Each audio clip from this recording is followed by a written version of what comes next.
Bienvenidos a otro episodio de Pesquisas Mormonas. Mi nombre es Manuel, les hablo acá desde Utah como siempre. Y hoy tenemos un invitado muy especial, el señor Moroni Hernández de Olarte. Él es un estudiante de posgrado en la Universidad Autónoma Metropolitana de México. ¿Lo dije bien? Sí, sí, claro. Ok. Y él está haciendo una investigación o estuvo haciendo una investigación en la Revolución Mexicana y para su posgrado estuvo haciendo una investigación más específicamente relacionada con los mormones y la Revolución de México, ¿correcto? Sí, sí, sí, así es. Ok. Y bueno, es un gran privilegio, ¿no? Tener un historiador acá, de verdad, en el programa. Ah, gracias. Ok. Y yo creo que últimamente con el tema del candidato Mitt Romney, hemos hablado acerca de las colonias eh, me- mormonas en México, que es tal vez un tema no muy conocido y que mucha gente no sabe bien de qué se trata. Pero yo estuve leyendo un poquito, yo no sé mucho de esto, ¿no? Pero básicamente como para poder hablar de esto, estuve leyendo que esto va de la época de 1875, en los 1880, 1890, donde la gente eh, en, en Utah se mudó a México para poder vivir la poligamia en paz, básicamente, ¿no? Algo así. Y hubo un acta del Edmund Tucker en 1887 donde el Congreso de los Estados Unidos empezó a penalizar a los mormones por vivir la poligamia en los Estados Unidos con multas. Uno podía ir a la cárcel por 5 años. O sea, era una situación bastante complicada.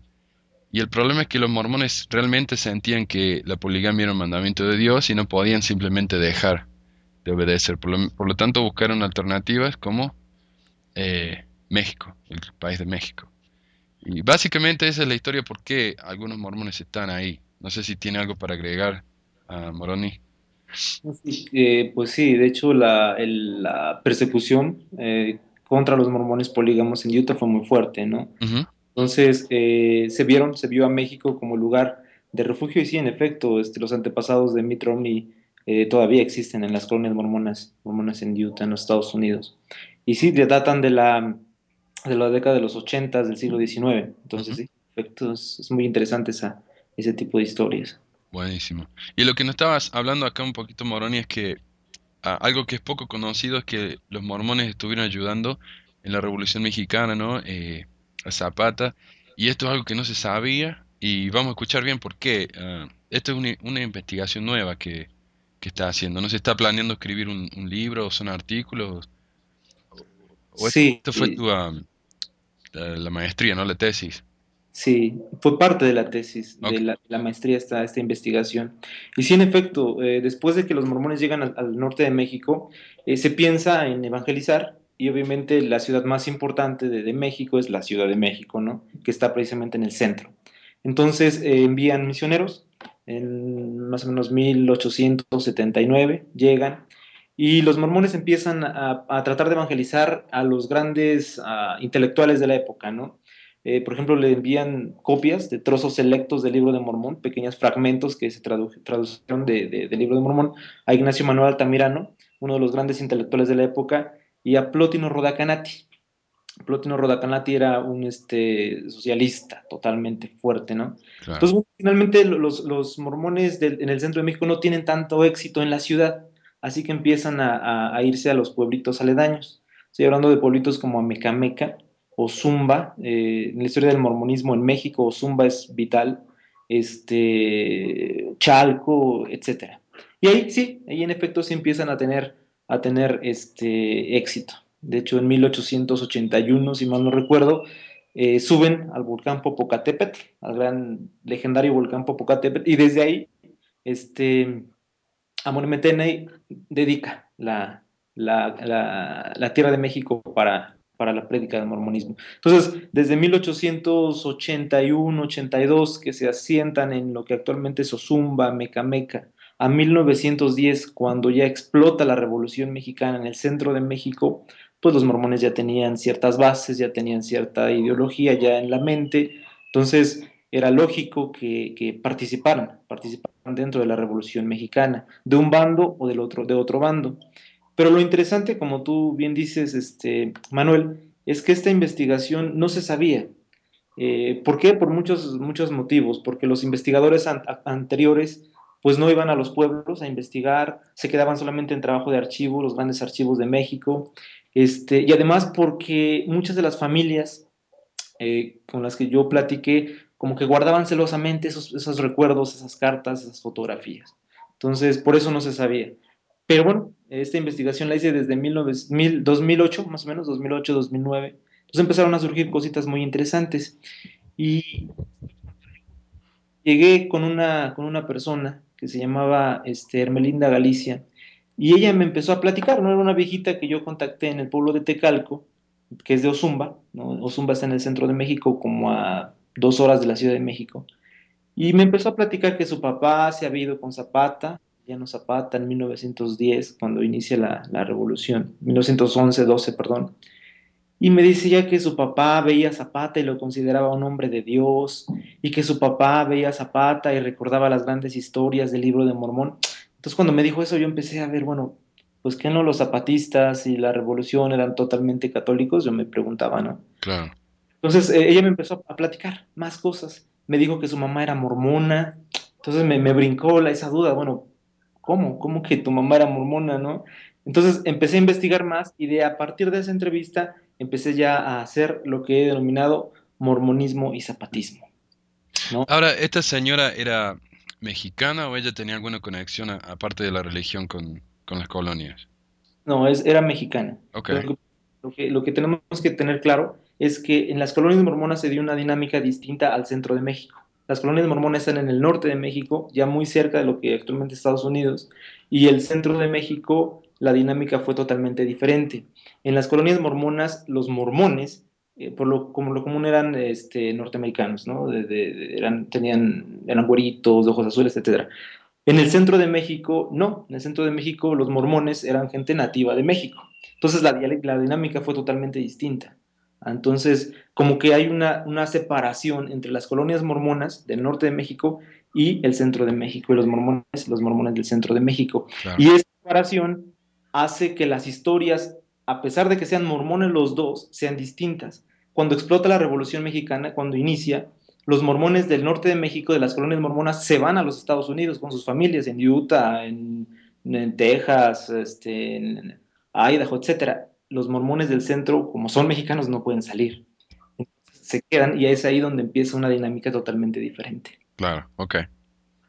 Entonces, pero bueno, para contextualizar un poquito más, la Revolución Mexicana tiene sus orígenes, o sea, empieza a gestarse durante un periodo previo, la historia de México ha denominado el Porfiriato.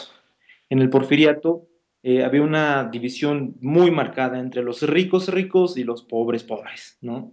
Entonces, el Porfiriato adquiere el nombre por el presidente Porfirio Díaz, el presidente de México que duró más de 30 años en el poder. Les dio mucho apoyo a los extranjeros, le quitó tierras a los pueblos, estoy hablando del centro de México fundamentalmente. Entonces explotaba a los campesinos. Entonces todo eso llevó a un punto en que la sociedad ya estaba con un hartazgo muy fuerte.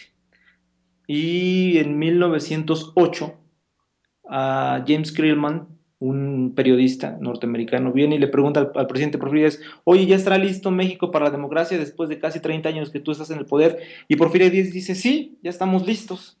Entonces, pues empiezan a moverse los hilos políticos y aparece un hombre por ahí llamado Francisco I. Madero. Francisco I. Madero era de la élite, una de las familias más ricas de México, y se postula para la presidencia. Finalmente, Porfirio Díaz no quiere dejar el poder, encarcela a Francisco I. Madero, Francisco I. Madero huye y en los Estados Unidos hace un plan que se llama el Plan de San Luis. En el Plan de San Luis decía, bueno, no se puede llegar al poder por medio de la vía pacífica, vamos a las armas. Entonces, estipula que el 20 de noviembre de 1910 se levanta la revolución e inicia la Revolución Mexicana. Lo interesante es que los que secundan a Francisco I. Madero no son la élite mexicana, es el pueblo. Y lo secundan por lo que ya habíamos dicho, por el hartazgo que tuvieron durante esos 30 años que gobernó Porfirio Díaz. Finalmente, Francisco Madero llega al poder, Porfirio Díaz se va, se exilia en Francia, etcétera, y inicia la Revolución Mexicana. Quien lleva al poder a Francisco y Madero son distintos caudillos. Ahí está Francisco Villa, Pascual Orozco, y entre los más carismáticos aparece Emiliano Zapata en el centro de México. Pascual Orozco, Francisco Villa estuvieron en el norte de México, Zapata en el centro. Y es Claro, por eso, perdón, esta es una revolución interna, ¿verdad? No es una revolución contra España, sino contra sí, una especie de caudillo, algo así. exactamente. Entonces, Zapata es el que está en el centro de México y es por eso que la dinámica se da entre mormones y zapatistas, más que Claro. mormones con otros bandos que estaban ya en el norte de México. De hecho, en el norte de México ya no había mormones, se habían ido a los Estados Unidos, se quedaron los del centro porque no podían salir, ¿no? Los únicos mormones del centro de México que se fueron fueron los misioneros, que el gobierno norteamericano los sacó, ¿no? Y se quedaron, digamos que las congregaciones solas. Entonces, es así, más o menos a grandes rasgos, como inicia la Revolución Mexicana. Entonces los mormones se van porque se tienen que ir o porque la situación mejoró en Estados Unidos. Los repito, hay que tener en cuenta dos cosas. Los mormones del norte de México, que son de las colonias mormonas, Claro, a esos son los que me refiero, ¿no? Los americanos, los si se güeritos que le dicen, claro. ¿Ellos se van van porque se tienen que ir o deciden irse, no sabe? por las dos cosas. El gobierno norteamericano, más o menos en 1913, ¿no? La revolución inicia en el 10, en el 1913 les dice, ¿saben qué? Tienen que salir del país, ya Ok, estamos, fue. Entonces se van. Y había misioneros todavía en el centro de México, misioneros norteamericanos, mormones, y finalmente el gobierno norteamericano pide a sus ciudadanos que se retiren y se van a los Estados Unidos, lo que no pasa obviamente con los mormones mexicanos, ¿no? ok. Y es ahí donde aparecen ya, empieza la dinámica, ¿no? La historiografía mormona, es decir, las personas que han escrito sobre la historia del mormonismo en México, a mi parecer como que les faltó cierta sagacidad, ¿no? Por ejemplo, ahí tenemos el libro de Historia del mormonismo en México de Enrico Lozano, un líder mormón que escribió este libro. Y él decía que los mormones en el centro de México no se metieron con la Revolución Mexicana, no tenían relación con la Revolución Mexicana, básicamente vivieron escondidos y ya, no más.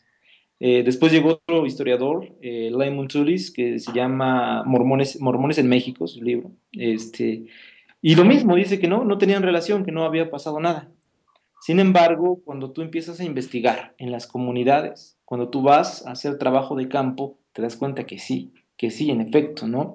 Entonces, por ejemplo, pondré, no sé, tres ejemplos de por qué sí participaron. Cuando Emiliano Zapata se levanta en armas, secundando primero a Francisco Madero y después desconoce a Francisco Madero y sigue su lucha solito, Emiliano Zapata era una persona que se identificaba, ¿no? Con el mexicano promedio de la época, es decir, algunos lo consideraban campesino, ¿no? No era rico, etcétera. ¿Me explicó? Y Sí, eh, postula una cosa que es un plan que se llama el Plan de Ayala, donde dice que a las personas que les han quitado sus tierras se les tiene que devolver. Obviamente estaba dirigido eso a los ricos para que les devolvieran los tierras a los campesinos, ¿no? Entonces él empieza a cuidar y a defender a los campesinos, a los menos favorecidos, y empieza a su lucha en todo, no sé si ustedes tienen alguna idea de la geografía en México, pero con Morelos, el estado de Morelos, el estado de la Ciudad de México, el sur de la Ciudad de México y parte del Estado de México, así también se llama, el estado de Puebla, el estado de Oaxaca, el estado de Guerrero. Su lucha se empieza a expandir por esos lugares, ¿no? ujú, Los lugares en donde mormones mexicanos del centro estaban, ¿no? La lucha zapatista se expande en Amecameca y ahí estaban mormones, se expande en Ozumba y ahí estaban mormones, ¿no? Entonces los mormones en un primer momento no saben qué hacer, no saben si mantenerse neutrales, porque de hecho las órdenes de Utah eran mantenerse neutrales, no meterse con ninguna facción, o pelear, ¿no? Pero bueno, más o menos en 1912, 1913, los mormones tienen que tomar una decisión, pelear, no pelear, mantenerse neutrales, irse con una facción, etcétera. Y empiezan a ver en Zapata a un hombre, como decía el papá de Hermelinda, a un hombre de Dios que defendía a los menos favorecidos, ¿no? Pero los mormones empiezan a preguntarse, bueno, podemos ir con Zapata, pero ¿podemos pelear en la Revolución Mexicana? Obviamente una revolución implica matar, implica claro. asesinar, ¿no? Ujú. Podemos hacerlo. Es ahí donde el libro de Mormón cobra una importancia vital, ¿no? Los mormones, según algunos diarios de la época que todavía se tienen, empiezan a recordar a esas grandes historias del libro de Mormón, como la historia de Moroni y su estandarte de la libertad contra Maliquía, los 2000 jóvenes de la MAN, ¿no? Que derramaron sangre por defender una causa justa, la libertad, Dios, la familia, ¿no? Entonces dicen, bueno, podemos hacerlo. claro, Así van, se reúnen mormones y van a pedir refugio a un cuartel zapatista. Ese cuartel zapatista estaba guiado por un general de nombre Gregorio Rivero y le dicen que si y le piden que les dé asilo. Gregorio Rivero acepta y los mormones llegan allá. En ese momento todavía no estaban decididos si iban a pelear o no iban a pelear en la Revolución Mexicana. Pero cuando Gregorio Rivero los empieza a tratar bien, cuando Gregorio Rivero los empieza a dar comida, cuando Gregorio Rivero los empieza a proteger, ¿no? Empiezan a ver en Gregorio Rivero, según los diarios de la época de los mormones, a un Elamán, decían. Se parece a Moroni, ¿sí me explicó? Entonces esa idea los empieza a unir con los generales zapatistas. Empiezan a ver a Zapata como un hombre de Dios y a sus generales como los grandes caudillos de las historias del libro de Mormón.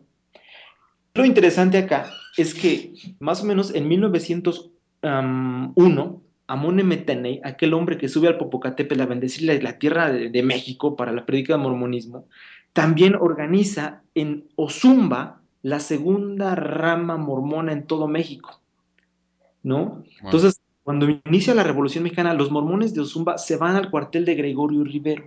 Y empieza con lo que te digo, empieza esa conversión de ver a Gregorio Rivero como un elamán, etcétera, y empiezan a recordar las historias del libro de Mormón que les permitan tomar las armas para defender algo que es sagrado, de la familia, Dios, etcétera.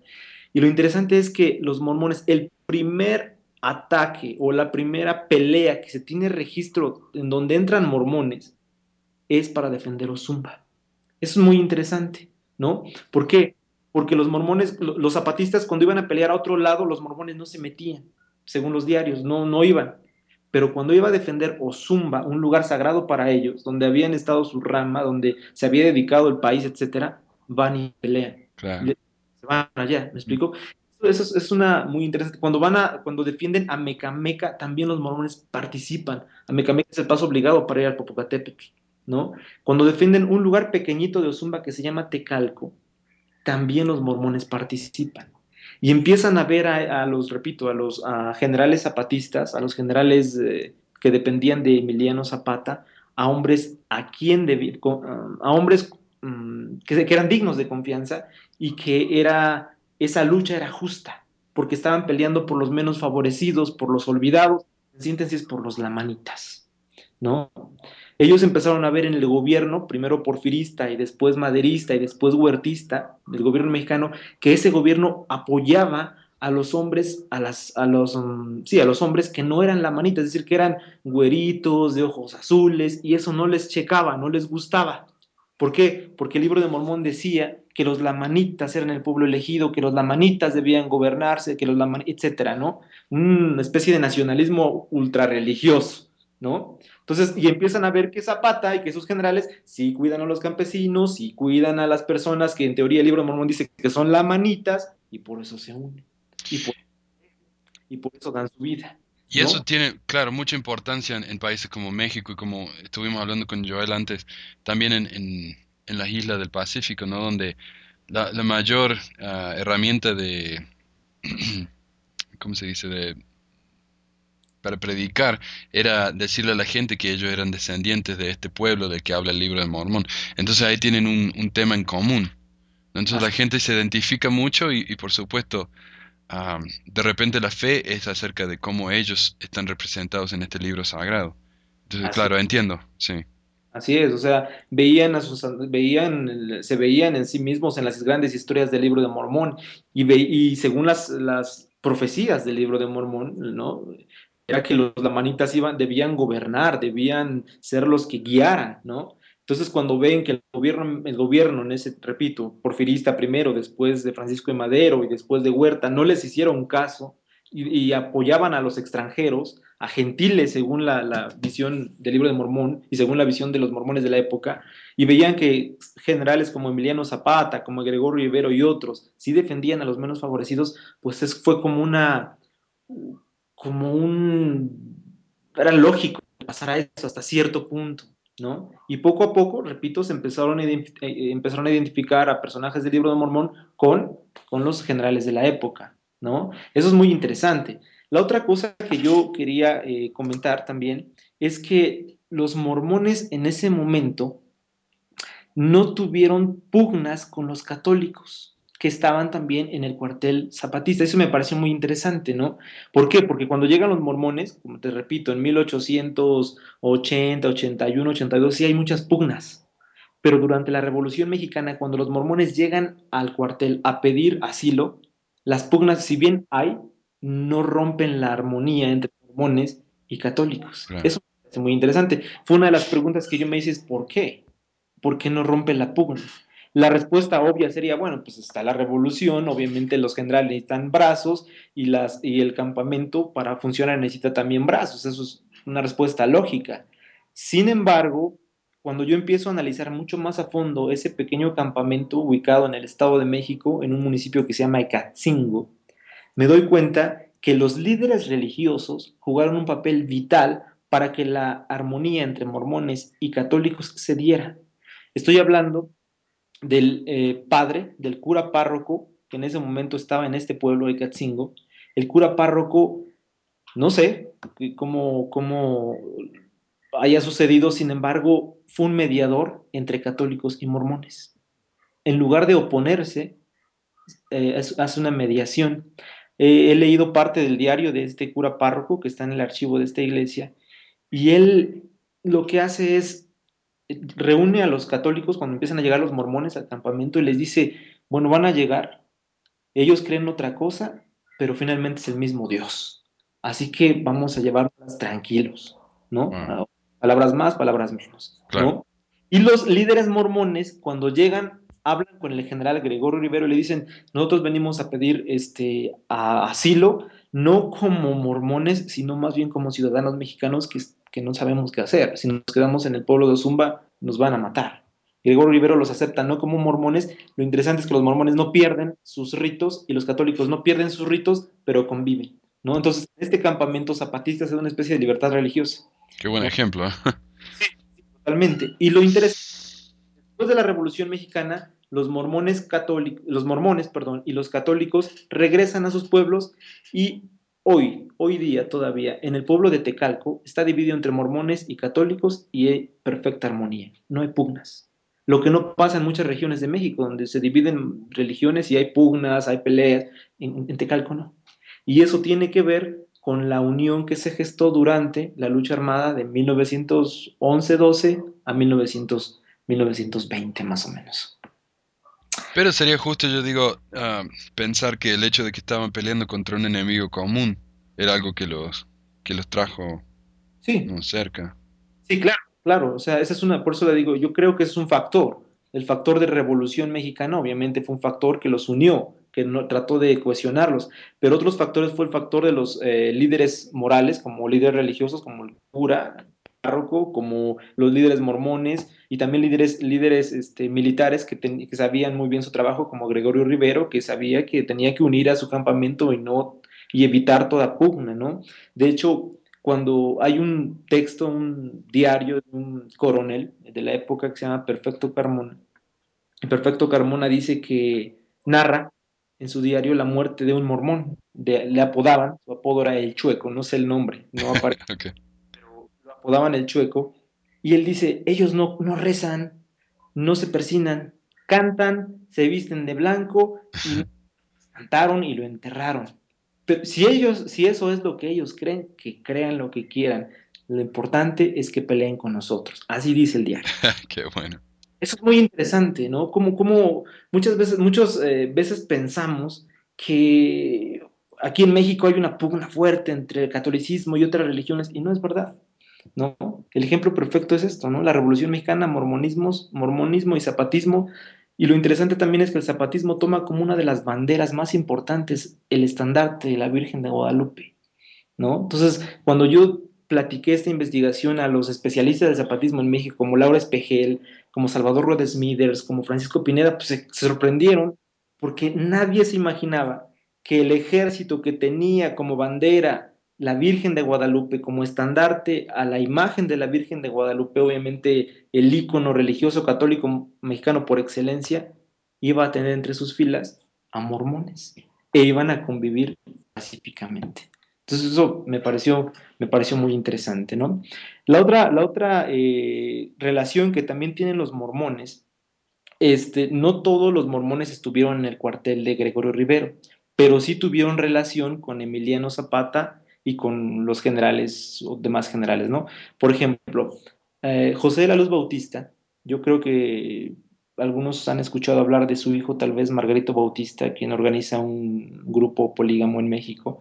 Bueno, José de la Luz Bautista era mormón, se bautiza en 1901, más o menos, 1902, no estoy seguro de la fecha, no hay datos, pero aproximadamente esos años. Él llegó a ser presidente municipal de un pueblo que se llama Tlautla. Él era mormón. Cuando inicia la Revolución Mexicana, él sigue siendo presidente municipal y se mantiene. Entonces llegan los ejércitos zapatistas y lo aceptan como presidente municipal, ¿no? Llega el ejército contrario a los zapatistas, un ejército que aquí en la historia de México se llama el ejército carrancista, y lo que ellos hacían era entrar a las iglesias católicas y robarse todas las imágenes, porque las podían vender. Entonces, el ejército carrancista entra a la iglesia de Atlautla, donde era presidente municipal José de la Luz Bautista, y se lleva a la iglesia, la imagen principal. José de la Luz Bautista corre y defiende la imagen de su pueblo. Eso me parece muy interesante, ahorita voy a decir por qué. Defiende la imagen de su pueblo, logra quitárselo a los carrancistas, la regresa y la entrega al pueblo. O sea, un mormón defendiendo la imagen católica importantísima del pueblo de Atlautla. Wow, qué ejemplo, ¿no? Bueno, yo creo que también tiene que ver con el tema de que él era un líder político. Él sabe lo que Por la un lado, gente, lo que motiva a la gente. esa es como digamos que parte de, digamos que la explicación lógica, ¿no? Pues era el líder, tenía que defenderlo, Pero el ¿no? respeto también. Sin embargo, en algunos textos, algunos documentos que he encontrado, lo que dicen, y sus descendientes también lo dicen, y de hecho está considerado muy ilustre en el Estado de México, José de las Bautista, un mormón, era que defiende la imagen de Guadalupe porque, según él, le había hecho un milagro antes de convertirse al mormonismo. Oh, wow. ¿No? Eso es genial, porque te das cuenta que el mormonismo de ese momento, pues era como, digamos que el parteaguas, ¿no? Empiezan Ajá. mormones, pero no tan mormones. ¿Me explico? Y es Entonces, difícil sacar esas tradiciones que son de generaciones, ¿no? Y de repente abandonar todo eso es difícil. totalmente, ¿me explico? Entonces, finalmente José de la Luz Bautista muere mormón. De hecho, el padre, cuando él muere, José de la Luz Bautista, el padre de la iglesia donde él defendió la imagen, le quiere hacer una misa, sus hijos le dicen no porque es mormón, etcétera, ¿no?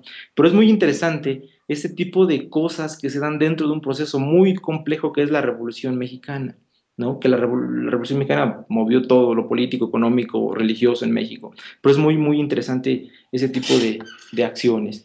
Y el otro ejemplo que quería dar es cómo la Revolución Mexicana ayudó al proselitismo mormón, ¿no? No había misioneros, pero sí había mormones. Eh, yo entrevisté, repito, a Armelinda Galicia y ella me decía que su madre ya era mormona antes de la revolución. Inicia la revolución mexicana y, bueno, antes de la revolución mexicana, su mamá se casa con Florencio Galicia. Él no era mormón. Y explota la revolución mexicana. Florencio Galicia se va al cuartel de Gregorio Rivero, todavía no era mormón. Florencio Galicia empieza a destacar en combate, empieza a ser muy bueno matando enemigos, etcétera. Pero su mamá, la esposa de Florencio Galicia, pues sigue siendo mormona, ¿no? Ella hace sus oraciones, leía su libro de Mormón, etcétera. Y Florencio Galicia se empieza a dar cuenta de todo ello, ¿no? Pero él, bueno, repito, sigue en la revolución, llega a ser coronel, empieza a defender, etcétera. Finalmente, cuando termina la Revolución Mexicana, ¿no? Florencio Galicia regresa a su poblado, Tecalco, y con su esposa, y él una ocasión dice la hija Hermelinda que se reúnen y se hace mormón. ¿Por qué? Por todo lo que vio de su esposa durante la Revolución Mexicana. En la Revolución Mexicana, era muy común la promiscuidad, ¿no? El meterse con una y otra mujer, la mujer también con uno y otro general, etcétera. Y no recuerdo el nombre ahorita, espero que se me venga a la mente, la esposa de Florencio Galicia se mantuvo fiel. Cuando Florencio Galicia estaba enfermo, ella lo cuidaba. De hecho, ella organizaba a las mujeres del campamento para organizar las comidas y todo ese tipo de cosas, ¿no? Entonces se mantiene fiel al mormonismo, sigue los ritos mormones y termina la Revolución Mexicana. Y gracias a eso, Florencio Galicia se convierte al mormonismo, ¿no? Eso es un dato también interesante que si bien no es totalmente así como para un análisis histórico, sí te dice mucho, ¿no? Te dice mucho de que si bien, por ejemplo, José López Bautista no tenía todavía los cimientos mormones muy firmes, sí había otros mormones que sí lo tenían, como Claro. de Florencio Galicia Castillo, ¿no? Entonces, bueno, finalmente hago esa investigación, la explico y las preguntas que me hacen es, ¿tú piensas, me decía Laura Espejel, tú piensas, Moroni, que el impacto que tuvieron los mormones en el Ejército Libertador del Sur fue importante? Yo diría sí. ¿Por qué? Porque antes de esta investigación que ahorita realizo, se pensaba que el Ejército Libertador del Sur era eminentemente católico, ¿no? Y cuando yo planteo que hubo mormones, y no estoy hablando de 5 o 10, estoy hablando de 100, 150 mormones que estuvieron en el Ejército Libertador del Sur, en la región que yo me especializo, pues te das cuenta que es como una dialéctica muy interesante, ¿no? O sea, no todo es rosa, no todo es negro, o sea, hay distintos colores que hay que entender, ¿no? Pues bueno, eso es vital. Y también esta investigación te ayuda a entender la gran pugna que hay en la iglesia mormona en los años de 1936 a 1946 más o menos, que la historia ha llamado la Tercera Convención. Esa pugna es, los mormones, después de la Revolución Mexicana, ya se reúnen en sus congregaciones y empiezan a decir, bueno, ¿por qué nosotros no podemos guiar nuestra propia iglesia mormona? O sea, ¿por qué tenemos que depender enteramente de la iglesia en lado salado? ¿No? O sea, no estaban diciendo vamos a separarnos, sino que ya el líder mormón el líder mexicano mormón fuera mexicano, ¿no? Y suena justo, sí, por supuesto. Exactamente. Entonces, cuando yo empiezo a analizar los nombres de los líderes de la tercera convención, me doy cuenta que muchos de esos nombres fueron ex zapatistas, ex revolucionarios, ¿no? Que estuvieron bajo las órdenes de Emiliano Zapata, bajo las órdenes de Gregorio Rivero, y en ese momento, en ese lugar, ¿no? En ese momento histórico, adquirieron por un lado un nacionalismo así ultranza, y ese nacionalismo se alimenta más de la visión que se tenía del libro de Mormón, ¿no? Entonces, cuando termina la revolución, pasan ciertos años y le dicen a la iglesia, oye, necesitamos un líder mormón mexicano. La iglesia dice, no, todavía no están preparados e inicia esa pugna que se llama la Tercera Convención. Los líderes de la Tercera Convención rompen con la iglesia de los Estados Unidos desde 1936 a 1946. O sea, 10 años estuvieron separados, ¿no? Y muchos de los líderes de la Tercera Convención ex zapatistas. Eso es muy interesante. Eso me Wow. parece, ¿no? Pero, ¿y cuál fue la extensión de la separación? No sé si vas a hablar de eso, pero era como ellos eligieron sus líderes y siguieron obedeciendo la doctrina básica o cómo fue. La doctrina fue la misma, solamente que ya no dependían. ¿Me explico? O Claro, sea, José Smith, el libro de Mormón, cantaban los himnos, hacían bautismos, ordenaban sacerdotes, o sea, todo como si fuera la iglesia mormona, pero separado. ok. Eso es muy interesante y repito, mucho de eso que es la tercera convención, mucho de esos deseos de que sean los mexicanos que se gobiernen, de que ningún extranjero gobierne a comunidades mexicanas, etcétera, tiene su base en la Revolución Mexicana y concretamente en el zapatismo, que Eso es iba a decir, claro, vienen de pelear una revolución, ¿no? Para defender la libertad del país, por supuesto que van a tener ese tipo de ideas. exactamente. Y se manifiesta, repito, no al terminar la Revolución Mexicana. O sea, la Revolución Mexicana termina en 1920, 1921, 22, pero los mormones estallan en ese movimiento en 1936. O sea, más o menos 12, 13 años después, ¿no? Algo así, ¿no? Hubo, se llama tercera convención porque obviamente hubo convenciones previas, primera y segunda, pero la tercera fue la que rompió totalmente, ¿no? Entonces me parece muy interesante, así a grandes rasgos, lo que realizó ahorita de investigación. Traté de, no sé, pero dar un panorama muy, muy rápido, ¿no? De Ok, lo que fue mi tema, pero obviamente hay mucho más, ¿no? O sea, Excelente. las causas que llevaron a los mormones a unirse, Ujú. cómo vivían en el campamento revolucionario, quiénes eran sus líderes, qué pasó después cuando llegan y empiezan a reconstruir la iglesia, cómo los veía Zapata, cómo los veían los generales, cómo los mormones veían, repito, a los generales, creo que ya eso ya lo dije un poquito de manera rápida, ¿no? Cómo se relacionó mormonismo y católicos en el campamento, qué pasaba Sí. los domingos, muy interesante eso. Entonces, ese tema es muy amplio. Y es un tema fascinante, sí, es cierto.